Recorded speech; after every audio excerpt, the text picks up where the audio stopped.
Studieren ohne bestehende Matura klingt kompliziert, muss es aber nicht sein. Uns an der Fachhochschule Salzburg ist es total wichtig, einen Zugang für Studieninteressierte zu schaffen, die noch keine Matura am ersten Bildungsweg absolviert haben. Ich möchte in diesem Video einen groben Überblick über das Thema geben. Ganz viele Details kann man auf unserer Webseite nachlesen, gibt ganz viele weiterführende Links, Anträge, Genehmigungsverfahren, auf die ich jetzt nicht im Detail eingehe, die dann aber sicher wichtig sind. Als erstes würde ich aber gerne die verschiedenen Möglichkeiten, die man hat, ohne bestehende Matura zu studieren, einfach mal umreißen, um so ein bisschen ein Gefühl dafür zu geben, welche Wege man gehen könnte. Wenn ich nämlich keine Matura habe in Österreich, dann gibt es insgesamt 4 Wege, diesem Matura oder diesen Hochschulzugang trotzdem nachzuholen.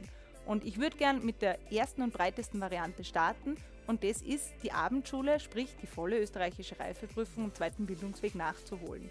Es gibt in Österreich sehr viele Abendschulen, das sind öffentliche Bundesschulen, die völlig kostenlos sind. Auch in Salzburg haben wir mehrere Abendschulen, die einem die Möglichkeit bieten, in etwa 4 Jahren die österreichische Reifeprüfung, sprich die Oberstufe, nachzuholen und damit die österreichische Matura zu erwerben.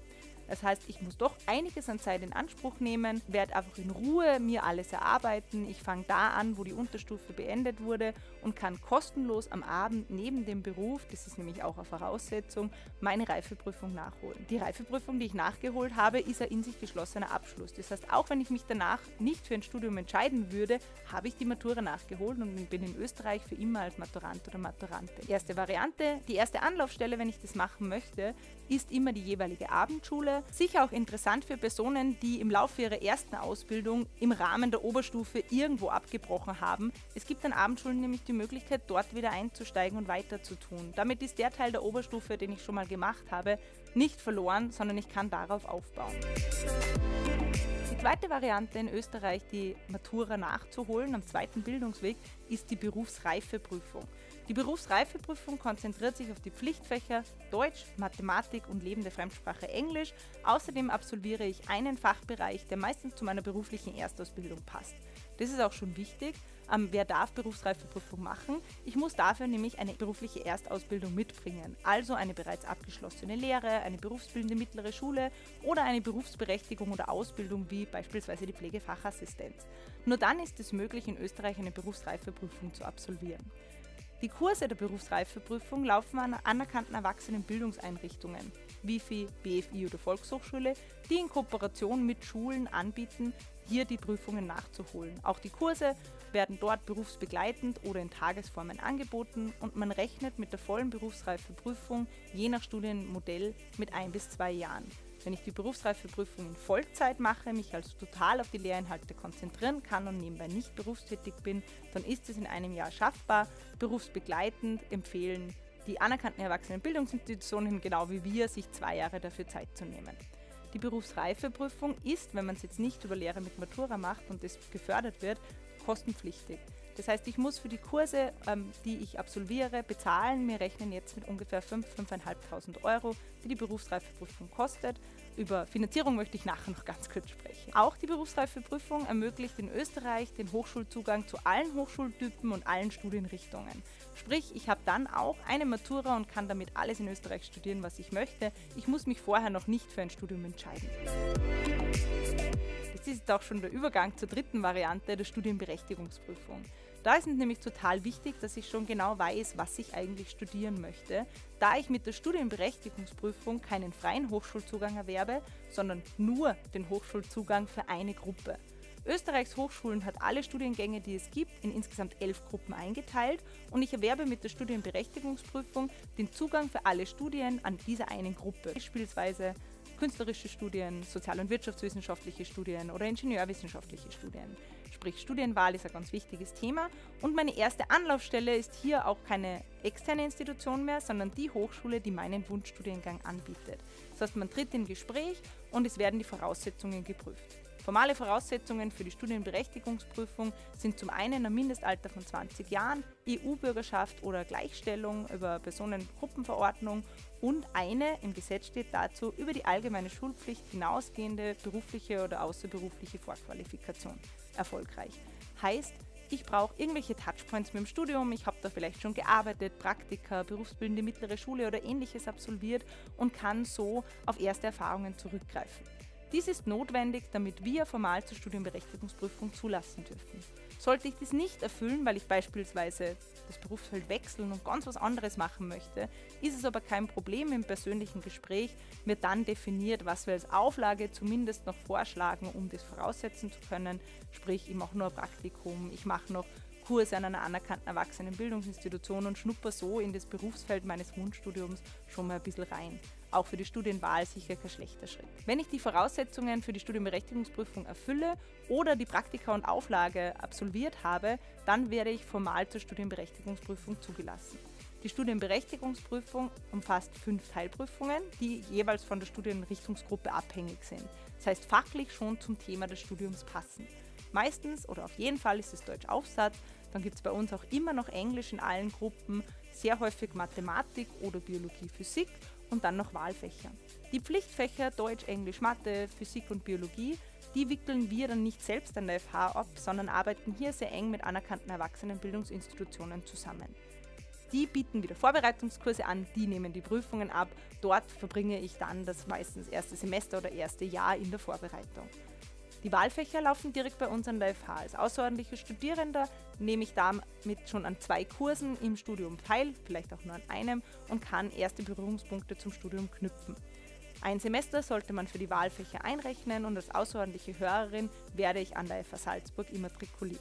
Nach der Zulassung zur Studienberechtigungsprüfung habe ich insgesamt 3 Jahre Zeit, so lange ist dieser Bescheid gültig und wir geben hier keine Empfehlung vor.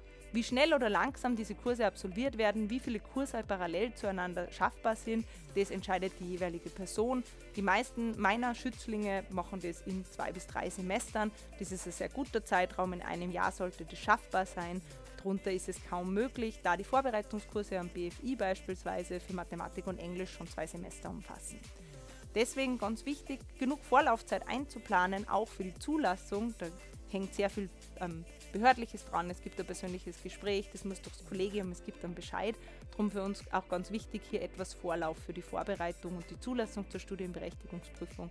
Deswegen früh genug auf die Hochschule zukommen. Wenn ich alle Teilprüfungen absolviert habe, bekomme ich ein Zeugnis für die Studienberechtigungsprüfung und kann damit an allen Hochschulen in Österreich Studien dieser Gruppe studieren.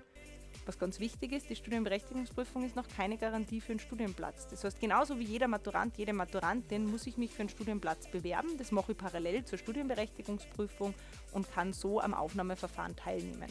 Studienberechtigungsprüfung weise ich dann bis Studienbeginn nach und kann diesen Studienplatz dann antreten, wenn ich alle Teilprüfungen absolviert habe. Die letzte Möglichkeit, wie ich den Hochschulzugang an der FH Salzburg erfüllen kann, ist einer, der spezifisch für Fachhochschulen sind. Es gibt es an Universitäten nicht, aber Fachhochschulen haben die Möglichkeit, Personen über facheinschlägige berufliche Vorqualifikation zum Studium zulassen zu können. Sprich, wir fördern berufliche Weiterentwicklung und wenn jemand schon einen Lehrabschluss hat oder Berufsberechtigung in der Pflege, die mindestens 2 Jahre gedauert hat oder auch eine berufsbildende mittlere Schule, 3 oder 4 Jahre, dann haben wir die Möglichkeit, diese Personen den Zugang zu ermöglichen durch die Auflage von Zusatzprüfungen. Diese Zusatzprüfungen sind Teilprüfungen der Studienberechtigungsprüfung. Ich spare mir also einen Teil der Studienberechtigungsprüfung dadurch, dass ich fachlich vorqualifiziert bin und hier einfach fachlich schon sehr viel mitbringe. Der Prozess der Beantragung ist deutlich kompakter als bei der Studienberechtigungsprüfung.